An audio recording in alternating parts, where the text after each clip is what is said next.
দ্বন্দ্ব, রাজনৈতিক স্বার্থ, কাদা ছোড়াছড়ি। মানুষের কথা ভাবার জায়গা রয়েছে কি? একেবারেই নেই।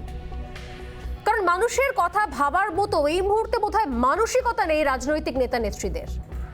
সেই উত্তর আমাদের কাছে অজানা। কারণ এই রাজ্যে ভোট মানে গণতন্ত্রের উৎসব কম, ক্ষমতা দখলের মিশন বেশি। রাজ্যে শতাধিক পুরসভার ভোট বাকি, কাউন্সিলর নেই, নেই মেয়র, চেয়ারম্যান। পুরো পরিষেবা নিয়ে কোনো অভিযোগ থাকলে কার কাছে যাবেন? বাড়ির সামনের রাস্তাটা কবে ঠিক হবে? কার কাছে উত্তর চাইবেন?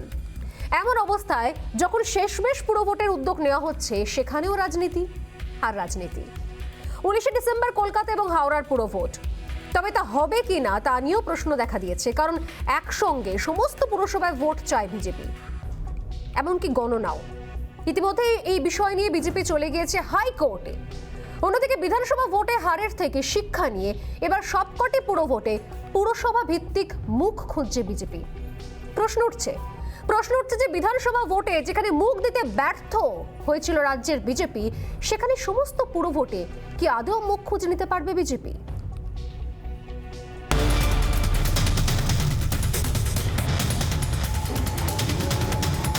পার্টির কোনো আইন বা রুল নেই। যেখানে যেরকম সুবিধা হবে, মানুষ যেরকম যাকে চাইছেন সে অনুসারে আমরা এগোবো।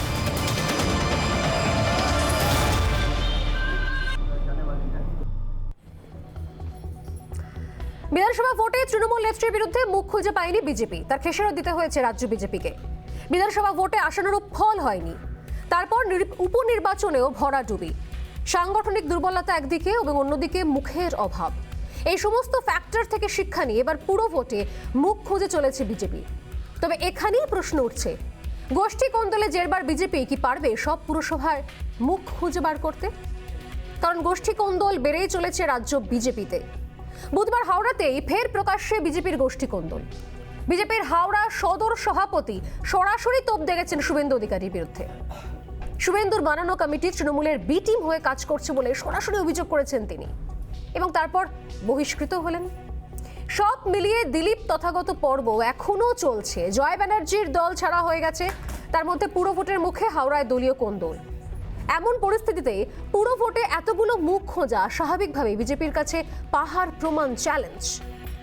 অন্যদিকে একসঙ্গে সমস্ত পুরো ভোট করানোর জন্য আদালতে চলে গিয়েছে বিজেপি, ফলে পুরো ভোট পিছনোর একটা চেষ্টা করা তো হচ্ছে। এবং এই জায়গা থেকে খুব স্বাভাবিকভাবে যে প্রশ্নগুলো উঠে আসছে, তাহলে রাজনৈতিক জাঁতাকলে কি প্রাণ ওষ্ঠাগত নয় পুরবাসীদের? কারণ রাজনৈতিক জাঁতাকলে পড়ে মানুষের একটাই প্রশ্ন, পুরো পরিষেবা আর কবে শুরু হবে? তার জন্য সুস্থভাবে ভোটও তো হতে হবে। এই সমস্ত বিষয় নিয়ে আলোচনা করব।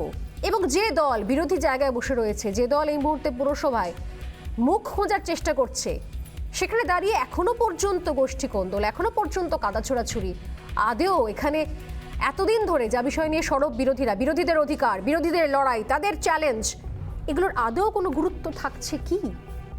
উত্তর খুঁজবো, তবে তার আগে চোখ রাখছে এই মুহূর্তের একটি বিশেষ প্রতিবেদনে।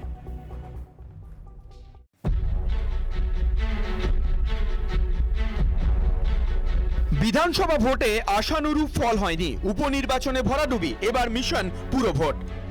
সেই পুরো ভোটে এবার পুরসভা ভিত্তিক মুখ খুঁজছে বিজেপি।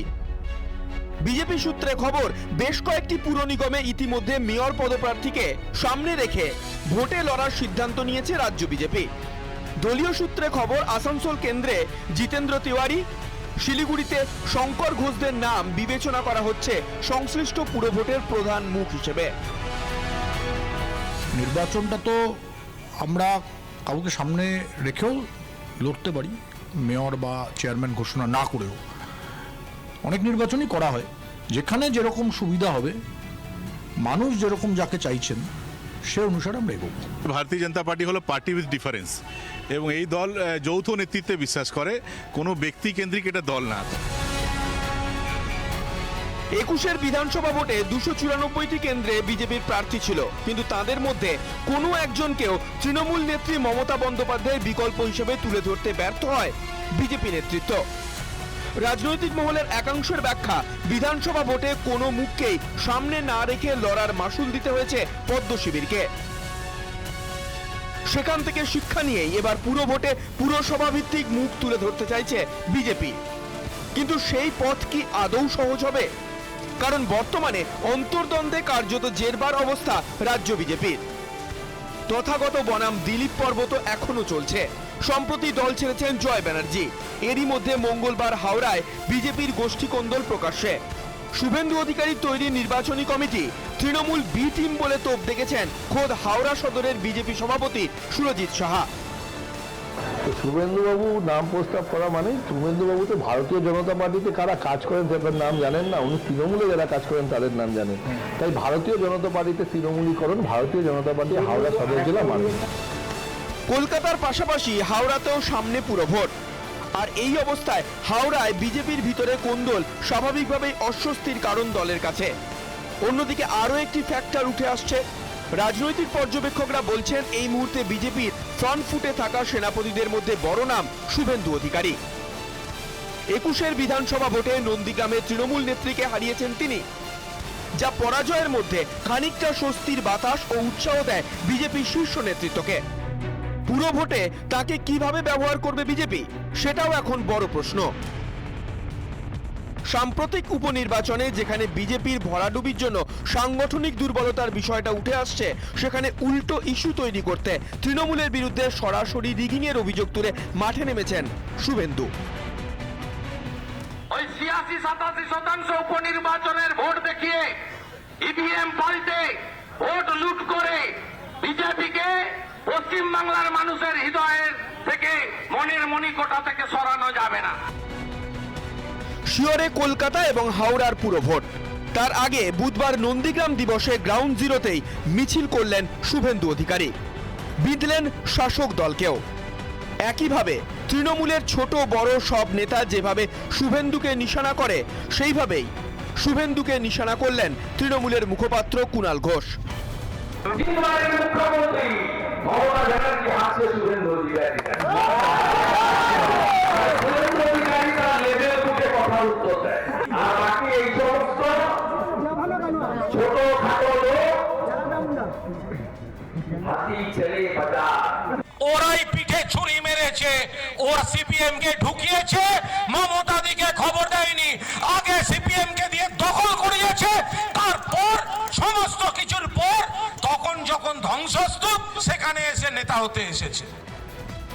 তৃণমূলের কাছে এখন প্রধান টার্গেট হয়ে গিয়েছেন শুভেন্দু, কারণ দলীয় কোন্দলে জেরবার বিজেপিতে নেতৃত্ব দেওয়ার ভারে এগিয়ে রয়েছেন বিরোধী দলনেতা। তাই বিজেপি নেতা শুভেন্দু এখনো বড় ফ্যাক্টর তৃণমূলের কাছে। তাই রাজ্য বিজেপির অন্যান্য নেতার থেকে শুভেন্দুই কার্যত তৃণমূলের প্রধান প্রতিপক্ষ। তাই পুরো ভোটে স্থানীয় মুখের পাশাপাশি শুভেন্দুকেও কতটা কাজে লাগাতে পারবে বিজেপি নেতৃত্ব, সেটাই দেখার অপেক্ষায় রাজনৈতিক মহলের একাংশ। রিপাবলিক বাংলা।